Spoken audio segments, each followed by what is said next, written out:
2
आज आप सब यहाँ पर हमारे देश की आजादी का 79वीं वर्षगांठ मनाने के लिए उपस्थित हुए हैं। रहे आजाद तिरंगा, रहे आबाद तिरंगा, रहे आजाद तिरंगा, रहे आबाद तिरंगा। रंग जुदा, धन जुदा, पापा पापा मगरे। रंग जुदा, रंग जुदा, पापा पानी पापा रंग जुदा, धन जुदा, तेरी जीवा। रंग जुदा, रंग जुदा, मेरे सने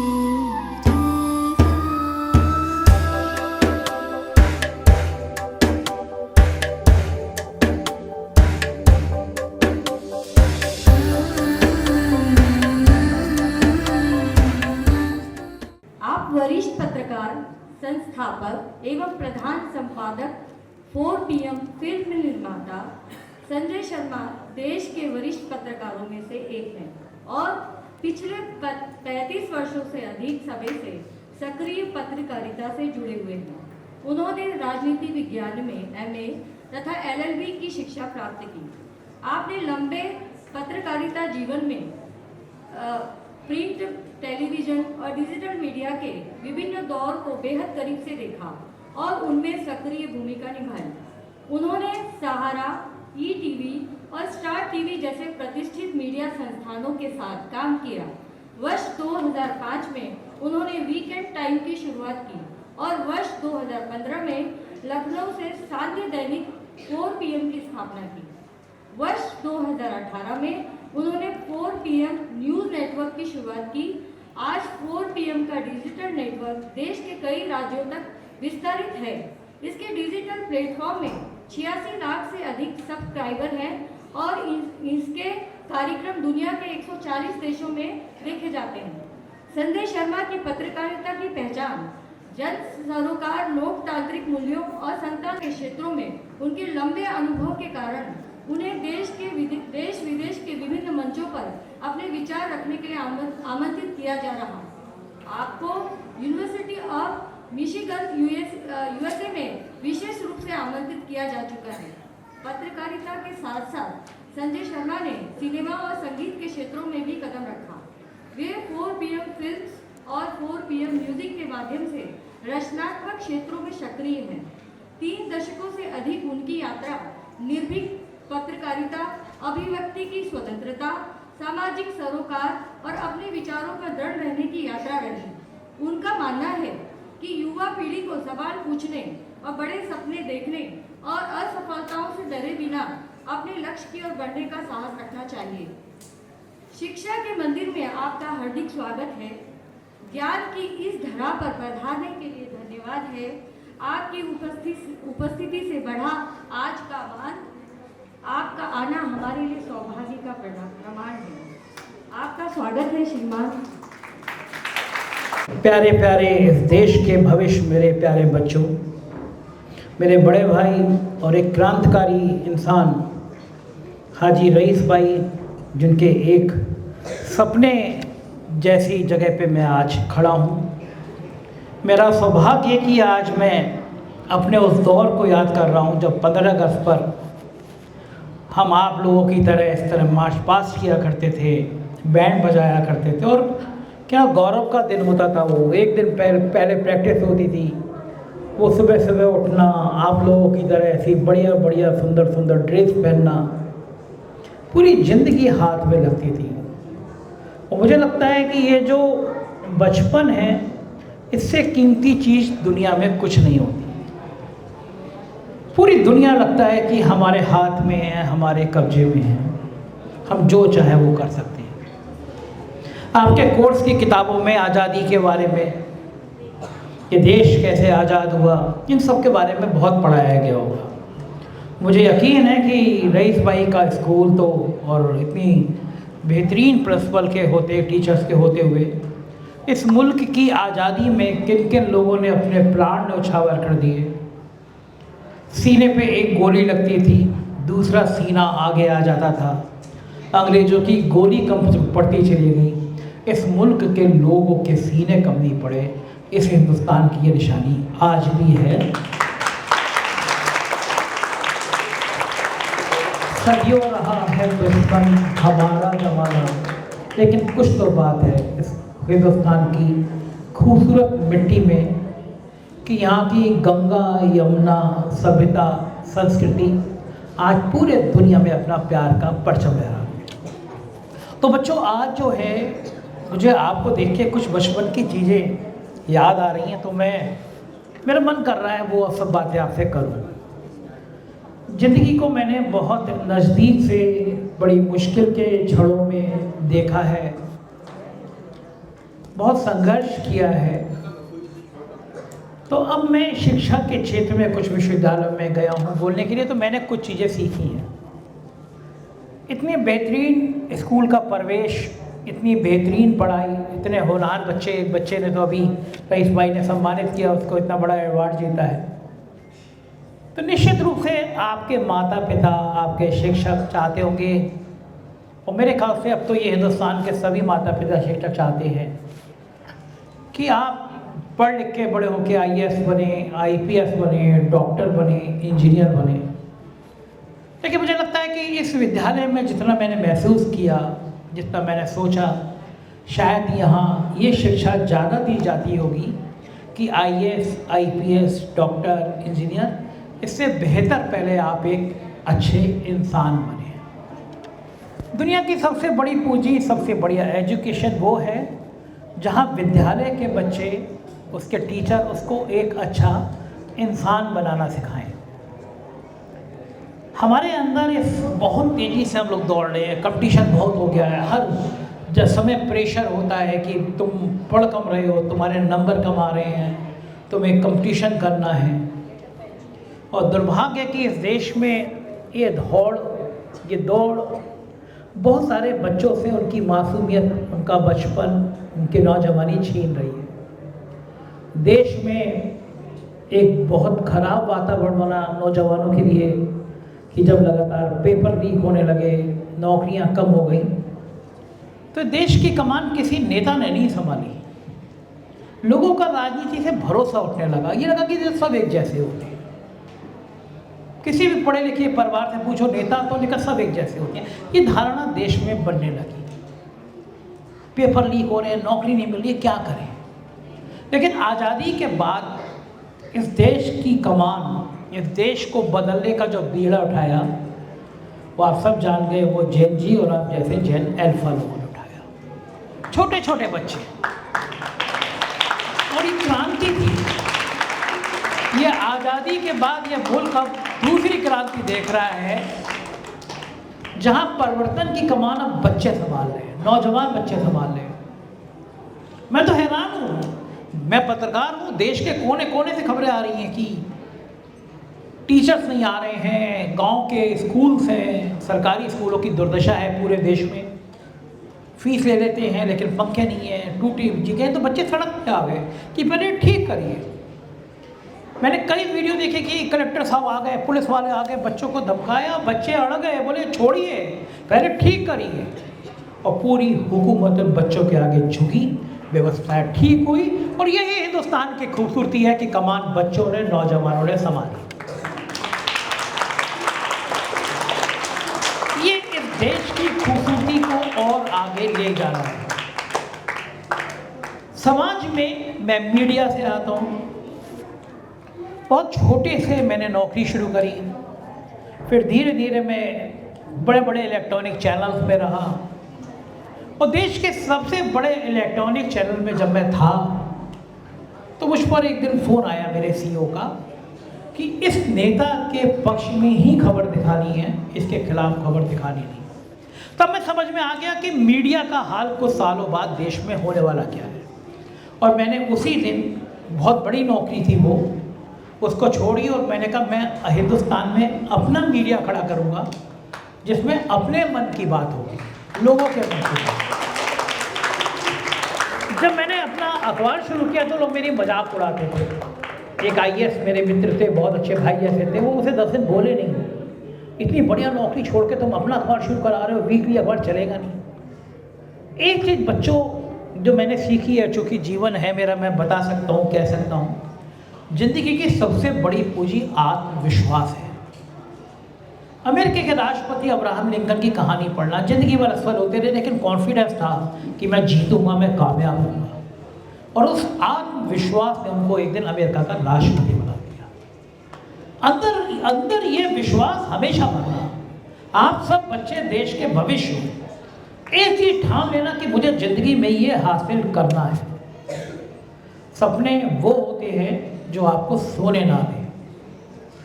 मंजिल उनको मिलती है जिनके खून में दीवानगी दौड़ती है। और मुझे यकीन है आप सबके मन में एक सपना होगा, उस सपने को पूरा करने के लिए जज्बा होगा। इतना बढ़िया संस्थान आपको उस सपने को पूरा करने में आगे बढ़ाएगा। जब मैंने अखबार खोला, अपना अखबार खोला, सब हंस रहे थे, फिर डेली अखबार खोला, और फिर एक दिन ऐसा आया कि हुकूमत ने मुझे बुलाया, उत्तर प्रदेश के मुख्यमंत्री के करीबी अफसर ने मुझे बुलाया। जैसा आप लोग पिक्चरों में देखते हैं वैसा मेरे साथ हुआ। मुझसे कहा गया कि हर महीने 1 करोड़ 2 करोड़ रुपए देंगे। 2018 की बात है। तुम पहला पेज सरकार के खिलाफ मत छापो। ये बातें मैं इसलिए कह रहा हूँ कि बच्चों के पेरेंट्स भी हैं, आप पिक्चरों में देखते होंगे, लेकिन इस मुल्क की मीडिया की तस्वीर क्या है वो मैं आपको दिखाना चाहता हूँ। उससे कहा गया कि जो पहला पेज है आपका, आप बहुत तीखा तीखा छाप रहे हो, ये वायरल हो रहा है, सरकार को परेशानी हो रही है। मुझे नाम लेके कहा गया कि बड़े बड़े अखबार देख लीजिए, ये सरकार के खिलाफ कुछ नहीं छापते, हम आपको 1 करोड़ 2 करोड़ रुपए महीना देंगे, सरकार के खिलाफ मत छापे। मैंने कहा ये कैसे संभव है? मैं तो छोड़ के इसीलिए आया हूँ कि सच दिखाना है मुझे। आपको जान के और ख़ासतौर से पेरेंट्स को जान के, अभी बच्चे छोटे हैं, अगले दिन मेरे खिलाफ एक गुमनाम नाम और आधार पर मेरे खिलाफ एक आर्थिक अपराध अनुसंधान, जिसको इंग्लिश में EOW बोलते हैं, पुलिस की जांच सेटअप कर दी गई। 6 इंस्पेक्टरों की टीम बनाई गई और मेरे सब रिश्तेदारों के घर पुलिस जाती थी कि अपना इनकम टैक्स दिखाइए, अपने पेपर दिखाइए। सिर्फ साइकोलॉजिकल मुझे दबाने की कोशिश थी, मुझे परेशान करने की कोशिश थी। विकल्प बहुत सामने सरकार ने दे रखा था, हर महीने 1 करोड़ 2 करोड़ रुपए नीचे सरकार की तारीफें छापी। मैंने कहा कि अगर यही सब करना होता तो नौकरी क्या बुरी थी। वो जांच चलती रही। उसके 1 महीने बाद 2 गाड़ी में भर के लोग आए, मेरे ऑफिस में हमला हो गया, पूरा ऑफिस तोड़ दिया गया। मैं था नहीं उस दिन। देखिए, कोई बड़ी तस्वीर जब बन रही होती है तो ऊपर वाला ईश्वर, भगवान, खुदा आपकी परीक्षा ले रहा होता है कि आप इस लायक हो भी या नहीं। हमेशा याद रखना, जब भी जीवन में कोई बड़ी परेशानी आएगी, जब आपको लगेगा कि ये तो मैं हार गया, तो याद रखना एक नया दरवाज़ा, नया रास्ता आपका इंतज़ार कर रहा होता है। बस आपके हौसले की ज़रूरत होती है। एक छोटा सा किस्सा बताता हूँ। एक आदमी था, ऊपर ईश्वर उसके साथ रहता था। एक काल्पनिक कहानी है। और जब वो रेत पे चलता था तो 2 पैर बनते थे, 2 उसके 2 ईश्वर के। एक दिन वो जीवन की सबसे बड़ी परेशानी में था तो रेत पे 2 पैर बने हुए। तो उसने कहा कि ईश्वर, आज आप मेरा साथ छोड़ गए, मैं सबसे बड़ी परेशानी हूँ, आज सिर्फ 2 पैर बने हुए मेरे। बोले बेटा, तू इतनी परेशानी में तो चल भी नहीं सकता, मैंने तुझे गोदी में उठा रखा, ये पैर मेरे बने। आप ईमानदारी से काम करो, ईश्वर आपके साथ खड़ा है। जब हमला हुआ तब मैंने एक YouTube चैनल की शुरुआत करी 4 PM न्यूज़ नेटवर्क। मुझे पता नहीं था कि ये हमला, ये परेशानी मेरे लिए पूरी दुनिया के रास्ते खोल रही है। तब मैं परेशान हुआ, मैंने YouTube बना दिया। उसके कुछ दिन बाद वहाँ सरकारी मकान मिलते हैं, मैंने एक MP का इंटरव्यू किया, उन्होंने कुछ सरकार के खिलाफ बोला, मेरा मकान पे 100 पुलिस वाला करके खाली कर दिया गया। फिर मेरे को इनकम टैक्स की रेड हुई, फिर मेरे खिलाफ ED को लिखा गया, फिर तरह तरह की कार्रवाई होती रही। एक बार मेरा चैनल पहलगांव हमले पे मैंने सवाल पूछे, चैनल बंद कर दिया गया। सुप्रीम कोर्ट ने मेरे चैनल को खोला, फिर ईरान हमले पे फिर चैनल बंद कर दिया गया, फिर हाई कोर्ट ने खोला। लेकिन इतना परीक्षा लेने के बाद जो तस्वीर ऊपर वाले ने दी मुझे, वो ये थी कि 4 सालों से इस हिंदुस्तान में 4 PM पॉलिटिकल कमेंटेटर में लगातार नंबर 1 पर है। मैंने कभी कल्पना नहीं करी। क्या सोचो, ये जैन जी हैं, जैन अल्फा बच्चे हैं, ये सब जानते हैं अब तो डिजिटल मीडिया की ताकत। 87 लाख सब्सक्राइबर हैं मेरे, 33 करोड़ व्यू पिछले 28 दिनों में, यानी 1 करोड़ से ज़्यादा व्यू रोज़ मेरे चैनल पे आते हैं। इन्होंने मेरा नेशनल चैनल बंद किया, मैंने 4 PM UP के नाम से बना लिया, उसके भी 20 लाख सब्सक्राइबर हो गए। गुजरात के चुनाव आए, इन्होंने परेशान किया, मैंने 4 PM गुजरात बना दिया, उसके भी 5 लाख सब्सक्राइबर हो गए। 18 चैनल मैंने देश में खड़े कर दिए। हर बार सरकार जब मुझ पर हमला करती थी तब ऊपर वाला मेरा वो और बढ़ाता था। ये बातें मैं आपको इसलिए सुना रहा हूँ कि किसी भी परीक्षा में, जीवन के किसी भी संघर्ष में ये मान के चलना बच्चों कि जीवन का एक अलग द्वार आपका इंतजार कर रहा है, और वो द्वार तब खुलेगा जब आप ईमानदार होगे, अपने काम के प्रति जज्बा रखोगे, हिम्मत रखोगे और ये मान के चलोगे कि मेरा जो काम है ये दुनिया की भलाई के लिए। मीना कुमारी कमाल अमरोही बड़े नाम रहे हैं, आप सब मुझे पेरेंट्स जानते होंगे। कमाल अमरोही की शादी हुई मीना कुमारी जी से, अमरोहा में गई वो, छोटा सा जिला था अमरोहा।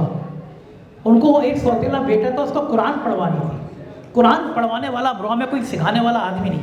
फिर एक जने बताया कि वो शास्त्री जी हैं, वो कुरान सिखाते हैं। आप सोचिए मुल्क कितना सुंदर रहा है कि अमरोहा में कुरान सिखाने वाला व्यक्ति पंडित है।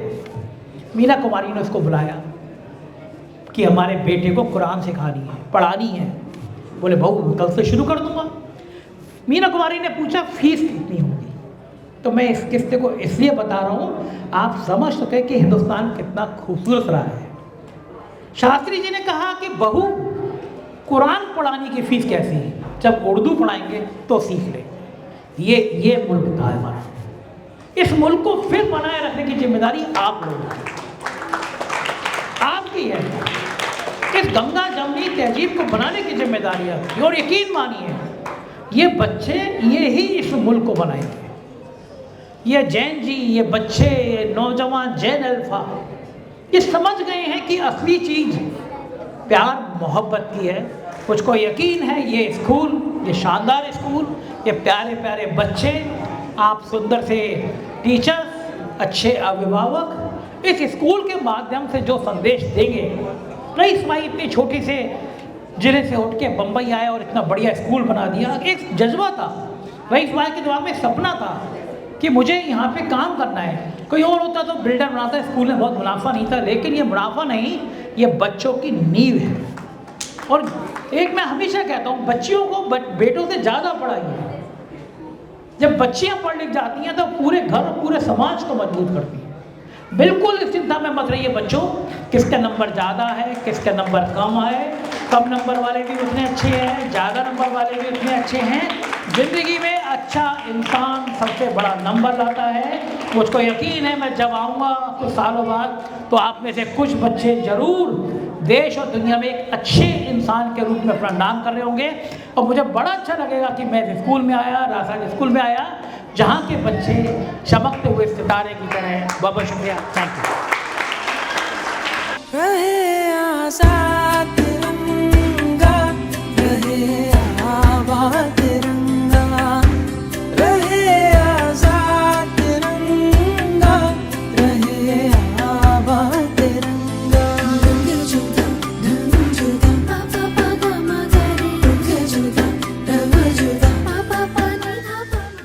आज इस महफिल में आए हुए हमारे चीफ गेस्ट जनाब संजय शर्मा जी, मैं आपका दिल से बहुत शुक्रिया अदा करता हूँ।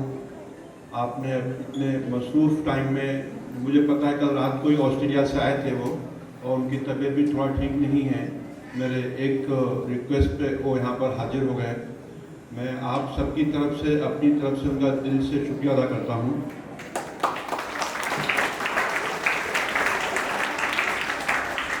और जो बातें उन्होंने आपको बताई बाकी बहुत दिल को छूने वाली थी और दिल से निकली हुई बातें थी उनकी।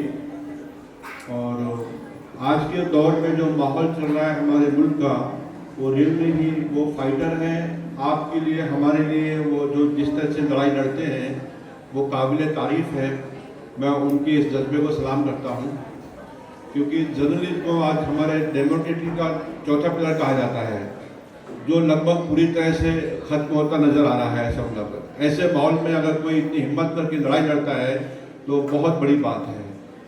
हमको ऐसे सब लोगों की कदर करना चाहिए, उनके लिए उनकी जो लड़ाई है उसको एप्रिशिएशन करना चाहिए, उनका साथ देना चाहिए।